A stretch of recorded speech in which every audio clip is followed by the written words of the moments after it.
It definitely was a high pressure thing. I mean, I'm literally recording all my sound heroes, and I'm like, they're gonna know if I don't mic this well. I decided to try something a little different. Even if I don't wind up staying within a sound field, I know that sound is always gonna be a part of everything I do.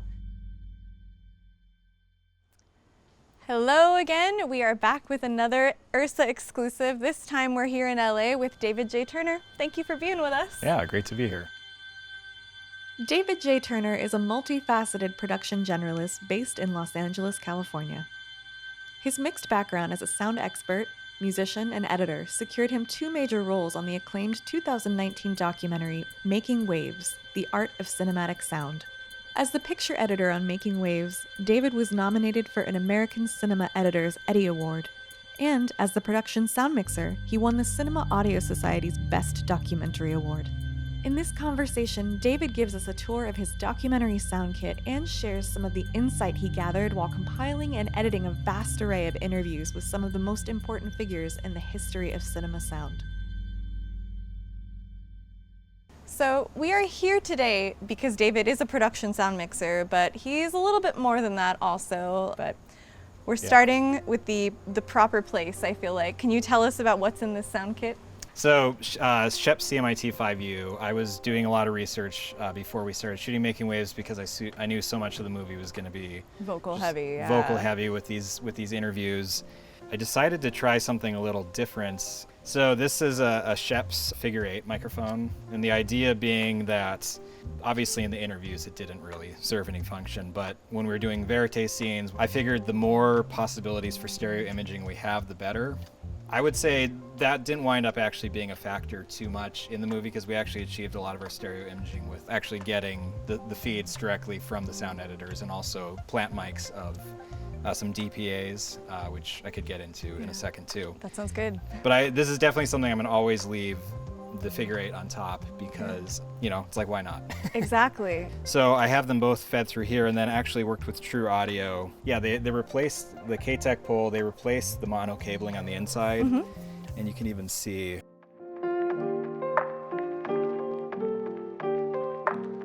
it definitely was a high pressure thing when I was recording the sound on this because I'm literally recording all my sound heroes.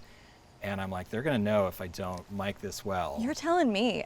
Yeah. But that's kind of the best part of doing something like Making Waves or this URSA series is because you get to learn from the people who have done it for so long before you. For sure, yeah. I am such a better sound mixer now after interviewing so many other sound mixers. Well, let me give this one back to you. Here we go.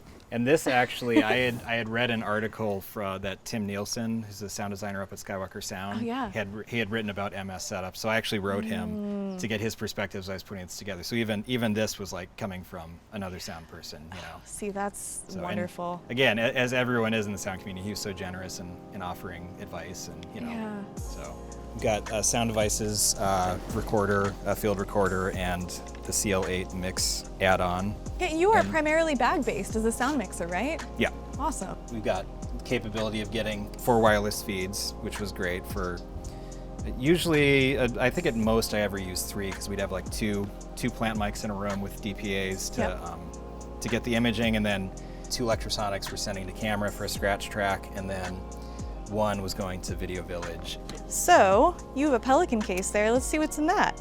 Yeah, so just got all the different wireless gear in here. So we've got, this is the electrosonics that was attached to the camera. So we got some IFBs in here. Great. Oh, you're all electro. What's in those 2 little white boxes there? Oh, these are just various trinkets. This is so nice that your Pelican case here, it's just everything is so compact. Yeah. This is so, you know, as somebody who works a lot in documentary, and I fly on planes a lot for my work, so it has to be on me. I do not trust any airline with handling my gear, or even just the gear making it. Yeah, that was the idea kind of the whole way through, is just have everything, that I could bring it all on the plane with me and have it be as compact as I possibly could. Yeah, it's beautiful. So when you're on location, especially with doc stuff, you never know what you're gonna get in terms of the environment you're gonna show up and shoot in. Was there anything that you had to deal with concerning treating a room or treating floors, laying anything down? Like the 2 biggest things that I had to think about in terms of most of the shoots, which was just the interviews, is, I wanted to get the actual absolute most pristine quality I could as far as mic placement and all that, but also just a consistent room treatment.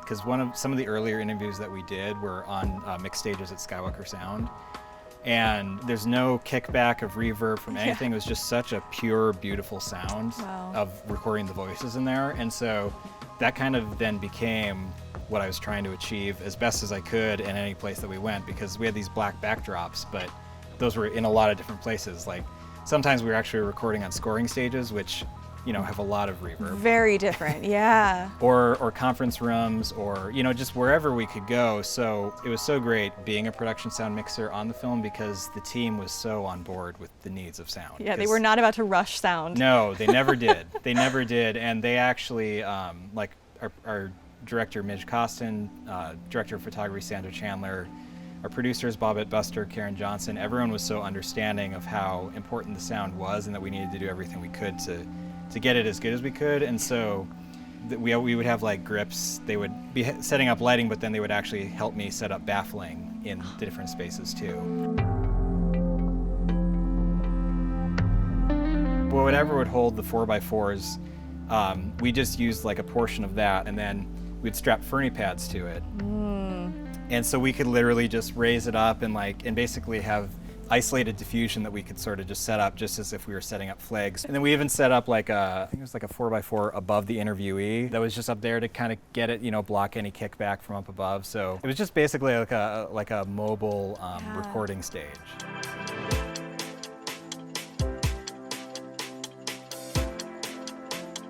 One of the things that drew me to talking with you is that I knew, like me, you were kind of multifaceted, but I had no idea you were also a composer, which is another thing we have in common, which kind of just takes you in, what is it, I'm thinking of that graphic. Oh, the Circle of Talent, yeah. I drew that the other day because it's just so beautiful, and I love how it comes from being a circle to being faders toward the end. Such a good, whoever did that, bravo. So a lot of what I've been doing during the COVID lockdown is I was doing a lot of editing. I recently finished up editing Making Waves, and I love editing a lot, and I'm totally pursuing that, but also was feeling this real urge to get back into composing.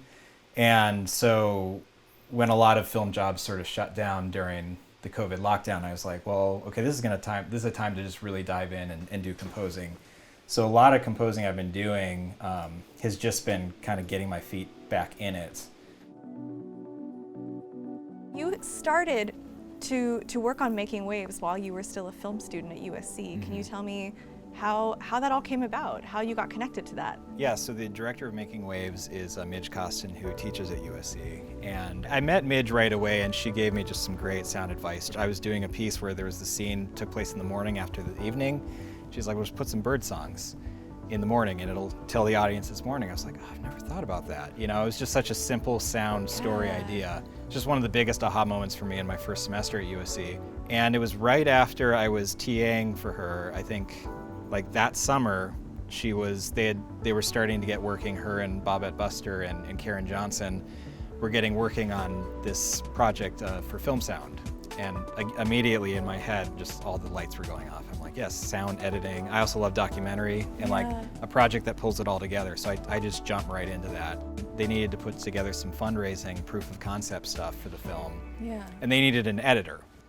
And we didn't even start shooting the film until 2013. So I was just helping with that, at first. But then when they started shooting, Midge asked me about coming on as the production sound mixer, which I was like, oh, I would love to do that because, not only I knew it was so important to record good sound for a documentary about sound, but it also meant I would get to meet all of my film heroes, That's so cool. Probably the standout moment for me was actually meeting George Lucas and his interview, and just being so overwhelmed by how many different things that he did for the industry. I think a lot of people just think in terms of Star Wars, but he started Skywalker Sound, he started Pixar, he was one of the early people involved in nonlinear editing. I mean, people like George Lucas, I'm really inspired by him as well, because like you said, he's done so many different things in the industry. He's got a hand in these different areas, but also I think an area that you and I both relate to is the marriage of picture and sound, how special and important they both are to each other. You know, not every director functions like that.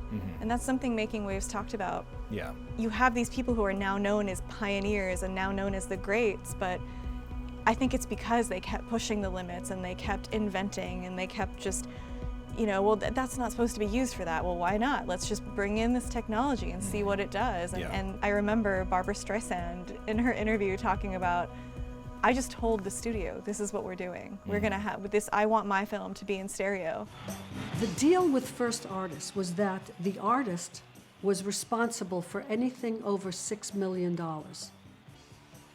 I spent the $6 million on the movie. But then when I got into sound, I spent another $1 million. And what, you know, just think of what if she hadn't done that. I'm sure someone else would have, but she did it. And I love her for that so much. She was one of the people that really pushed this forward. And so she was, for her, it was just like, well, I want to do this, you know? It's just like this pure, joyous creativity of like, well, why can't we bring that into this medium? That just seems like a great idea. Yeah. And I feel the same way about composers who bring in sound effects and just different, you know, the film also talks about musique concrète. I was disoriented for a moment because I heard something coming out of the radio that sounded like what I had recorded the day before. And it was a record made in France of musique concrète by Pierre Henry and Pierre Schaeffer. I remember when Walter Murch, during his interview, was talking about the influence that musique concrète and John Cage had on him. And then I don't think he even said it like necessarily right next to each other, but eventually then he tied it into how that influenced the killing Sollozzo scene in The Godfather. That was something I was going to bring up. I mean, the way that he describes that. And even the sound of the lid of the piano going down is a kind of music. He made us pay attention. So in The Godfather, the moment leading up to Sollozzo's death is accompanied by this screechy, John Cagey sound.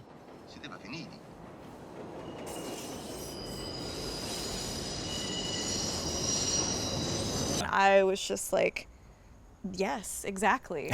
And that's like, that is how I like to think, not only about music and sound design, but even as a production audio mixer, you know, allowing the space to speak for itself and to add to the track that you're handing over to the post-production team, you know, either going out of your way to treat the room, as we've already talked about, or, you know, the opposite, where you're just like, you want to just have this beautiful, delicious sound of this room you're in being a part of the track itself. I think it's really special. As I've been experimenting with music lately, so much of what I love to experiment with is actually just reverb. And I've been trying to, like, what's it called? Cinematic rooms. I read a review. Hans Zimmer was saying it's the most musical reverb he's ever used, and I was like, that's a good way to put that. But anyways, it's like things like this. It's just like the reverb is so beautiful. It's almost just like treating it as much as a part of the instrument as the instrument itself. Another instrument. Yeah, exactly. Gosh. Yeah, I love reverberation. Me too. Me too. I want to ask you, where do you see yourself going from here in your career? Do you have more of a desire to work in sound, in picture, or and if it is sound, what part of the wheel are we talking? Well, one thing that I loved about Making Waves too is like being the production mixer on set. In addition to the picture editor, is I was able to be involved. You know, I could sort of talk with the director, with Midge about different things, like, oh, you know. Like, this will be useful to have later in the edit, absolutely. That I think picture editing is a really great field to be in because so many different things feed into that. In editing Making Waves, there is so much sound effects. I mean, it's like the sound effects were almost, well, the sound and the voice. Yeah, they were featured parts of the film. So it's like that was part of the reason that Midge had asked me to be the editor, because it's like I was editing the sound as much as I was editing the picture. And I don't think there'll probably ever be a project I'll be on where it'll be that much a focus, because like literally the film is about sound.